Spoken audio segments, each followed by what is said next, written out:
என்கிட்ட இப்போ ஒரு பேஷண்ட் சொன்னாங்க. இப்போ ரீசெண்ட் கிளினிக்கில் வந்த ஒரு பேஷண்ட். அவங்க கேட்ட கேள்வி பார்த்தீங்கன்னா நமக்கே ரொம்ப அதிர்ச்சியாக இருக்கும். அவங்க என்ன சொன்னாங்க அப்படின்னா, டாக்டர் அவங்க ஹஸ்பண்டை கூட்டிகிட்டு வந்திருந்தாங்க. ஹஸ்பண்ட் ரொம்ப ஒல்லியாக தான் இருக்காங்க, என்ன நார்மலான வெயிட்டு தான். ஹஸ்பண்டு வந்து அவங்க அப்பாவுக்கு சுகர் கிடையாது, அவங்க அம்மாவுக்கு சுகர் கிடையாது. இவங்க டெய்லி வந்து நடைபயிற்சியில் ஒழுங்காக போக முடியாது. இப்போ இல்லை, சின்ன வயசுலேருந்தே ஒழுங்காக நடைபயிற்சி பண்ணுவாங்களாம். வெயிட்டும் கிடையாது, வெயிட்டு நார்மலான வெயிட்டு தான். அவங்க அப்பாவுக்கும் சுகர் கிடையாது, அம்மாவுக்கும் சுகர் கிடையாது சார். இப்போ வந்து என்னாச்சுன்னா, அவங்க சுகருக்கு மாத்திரை சாப்பிட்றாங்க, ப்ரெஷருக்கு மாத்திரை சாப்பிட்றாங்க, கொலஸ்ட்ராலுக்கு மாத்திரை சாப்பிட்றாங்க. சுகருக்கு 3 மாத்திரை டெய்லி சாப்பிட்ட பிறகும் இப்போ கண்ட்ரோல் ஆகாதனால இன்சுலின் போட்டுட்ருக்காங்க.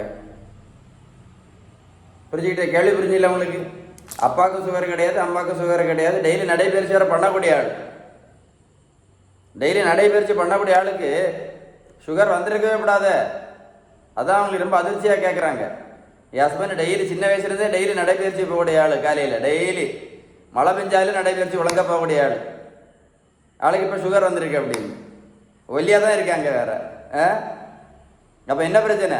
இப்போ நிறைய பேர் என்ன சொல்கிறாங்கன்னா, நடைபயிற்சி பண்ணால் சுகர் எல்லாம் பறந்து போயிடும் அப்படின்னு. யாருக்கு பறந்து போச்சு? யாருக்கு இது வரைக்கும் பறக்கல. யாருக்கா பறந்துச்சா? நடைபயிற்சி ஒழுங்காக பண்ணினா சுகர்லாம் பறந்து போயிடுமா? யாருக்கு பறந்து போச்சு? இந்த நான் இப்போ சொல்கிற பேஷண்ட்டு சின்ன வயசுலேருந்து நடைபயிற்சி ஒழுங்காக பண்ணிகிட்டு இருக்காங்களா. மழை பெஞ்சா கூட நடைபயிற்சி ஒழுங்காக போகக்கூடிய ஆள். இப்போ சுகருக்கு, ப்ரெஷருக்கு, கொலஸ்ட்ராலுக்கு எல்லாத்துக்கும் மாத்திரையும் இன்சுலினும். அப்போ நடைபயிற்சி எங்கே போச்சு?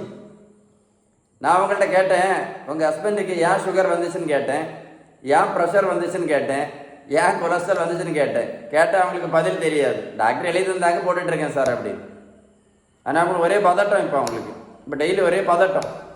இப்போ கிட்டத்தட்ட 5 மாத்திரை டெய்லி சாப்பிட்றாங்க. கொலஸ்ட்ராலுக்கு ஒரு மாத்திரை, சுகருக்கு 3 மாத்திரை, அப்புறம் ப்ரெஷருக்கு ஒரு மாத்திரை. அப்போ 5 மாத்திரை ஆச்சா? அப்போ ஒரு வருஷம் எத்தனை மாத்திரை? ஒரு வருஷத்துக்கே கிட்டத்தட்ட 1800 மாத்திரை. இப்போ 4 வருஷமாக சாப்பிட்டுட்டு இருக்காங்களாம்.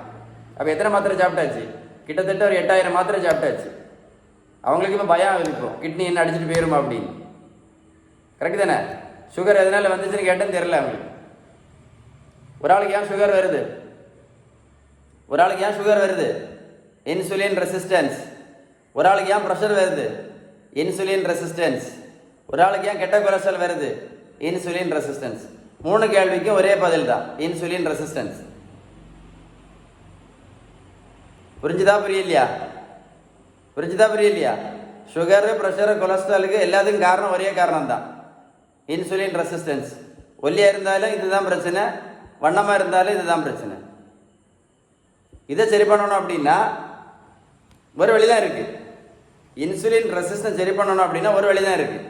விகிதம் சரியான வீட்டு உணவு முறை, பேலன்ஸ்டு டயட். விகிதம் சரியான வீட்டு உணவு முறை மட்டும்தான் ஒரே வழி, பேலன்ஸ்டு டயட். நீங்கள் பேலன்ஸ்டு டயட் ஃபாலோ பண்ணால் மட்டும்தான் இந்த இன்சுலின் ரெசிஸ்டன்ஸ் சரியாகும். புரியலையா? ஸோ உங்களுக்கு பேலன்ஸ்டு டயட்டை பற்றி ஏதாவது உதவி தேவை இருந்தால் கண்டிப்பாக கால் பண்ணி பேசுங்க. இந்த முக்கியமான இன்ஃபர்மேஷனை கண்டிப்பாக உங்கள் ஃப்ரெண்ட்ஸுக்கு ஷேர் பண்ணி கொடுங்க. இந்த வீடியோ நீங்கள் ஒரு கூட போட்டு கேளுங்க. நடைபயிற்சி பண்ணினா எல்லாம் சரியாயிருமா, எல்லாம் பறந்து போயிருமான்னு உங்களுக்கு புரியும். இந்த வீடியோ ஒரு கூட கேட்டு கேளுங்க. இந்த தம்பி வேறு 70 கிலோ வெயிட் குறைச்சிருக்கேன், 140லேருந்து 70 கிலோ. 1 கிலோமீட்டர் நடைபயிற்சி பண்ணினா இந்த 70 கிலோ பறந்து போயிருமோ? சொல்லுங்கள், நீங்களே சொல்லுங்களேன். டெய்லி 1 கிலோமீட்டர் நடைபயிற்சி பண்ணால் அந்த 70 கிலோ பறந்து போயிருமா உடம்பை விட்டு? என்ன முக்கியம் சொல்லுங்கள். பேலன்ஸ்டு டயட் மட்டும்தான். பேலன்ஸ் டயட் இருந்தால் மட்டும்தான் வெயிட் குறைக்க முடியும். நீங்கள் 1 கிலோமீட்டர் நடைபயிற்சி பண்ணோன்னா வெயிட்டெல்லாம் குறையாது. பேலன்ஸ் டயட்டும் பண்ணி அதுக்கு கூட வேணாலும் நடைபயிற்சி பண்ணிக்கிடுங்க. பேலன்ஸ் டயட் பண்ணாமல் வெயிட்டெல்லாம் குறையாது. பேலன்ஸ் டயட்டை பற்றி ஏதாவது உதவி தேவை இருந்தால் கண்டிப்பாக கால் பண்ணி பேசுங்க. இந்த மாதிரி முக்கியமான அவேர்னஸ் வீடியோலாம் ஃப்ரெண்ட்ஸுக்கு ஷேர் பண்ணி கொடுங்க. எல்லா யூஸ்லெஸ் வீடியோஸ் எல்லாம் ஷேர் பண்ணுறீங்க நிறைய பேர். இந்த மாதிரி யூஸ்ஃபுல்லான வீடியோ ஷேர் பண்ணி கொடுங்க. இந்த வீடியோ நீங்களே ஒரு கூட போட்டு கேளுங்களேன். இந்த வீடியோவை நீங்களே ஒரு முறை கூட போட்டு கேளுங்க. உங்களுக்கே கரெக்டாக புரியும். நடைபயிற்சிக்கும் சுகருக்கு ஏதாவது சம்மந்தம் இருக்கான்னு உங்களுக்கே தெரிஞ்சிடும். புரியலையா? ஷேர் பண்ணுங்க. ஓகே.